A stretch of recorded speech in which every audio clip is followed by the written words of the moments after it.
নমস্কার। এডুচর্চায় সকলকে স্বাগত। এসএসকেএমএসকে পঞ্চায়েত দপ্তরের অধীনে ছিল, শিক্ষা দপ্তরে গেল, আবার পঞ্চায়েত দপ্তরের অধীনে ফিরতে চলেছে।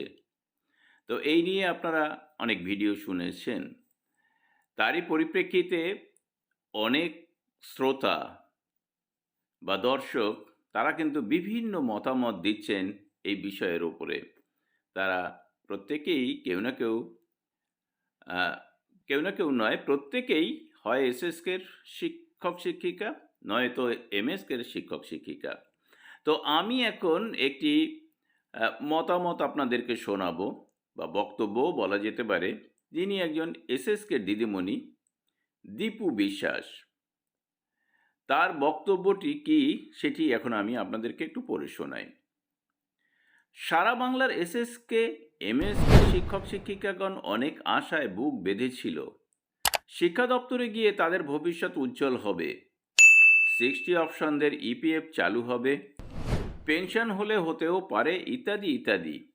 কিন্তু সব আশায় জল ঢেলে দিয়ে পুনঃ মুশিক ভব।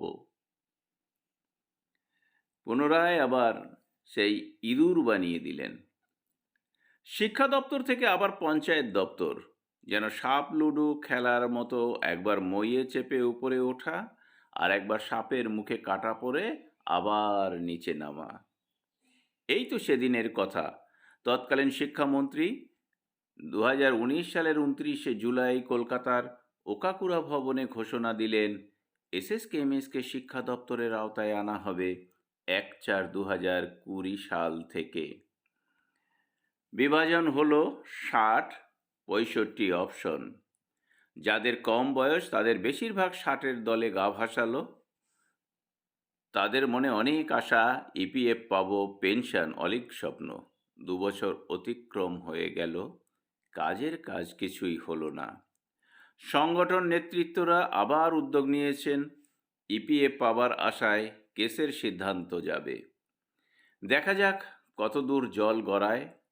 সব আগে একটি প্রশ্ন, তাহলে 60-65 অপশন এখন কোথায় গিয়ে দাঁড়াবে? পঞ্চায়েত দপ্তর তো কোনো অপশন উল্লেখ করেনি।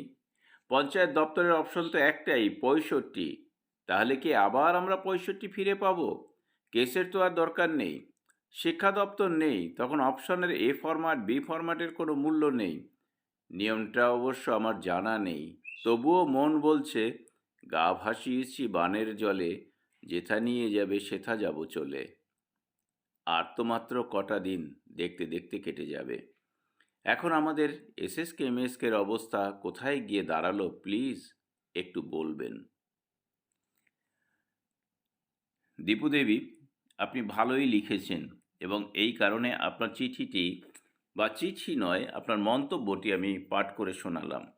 দেখুন, যে নোটিফিকেশানটি বেরিয়েছে সেই নোটিফিকেশানে কিন্তু কোথাও বলা নেই 60-65 বা কী অবস্থা গিয়ে শেষ পর্যন্ত এসএসকেএমএসকের দাঁড়াবে সেটা।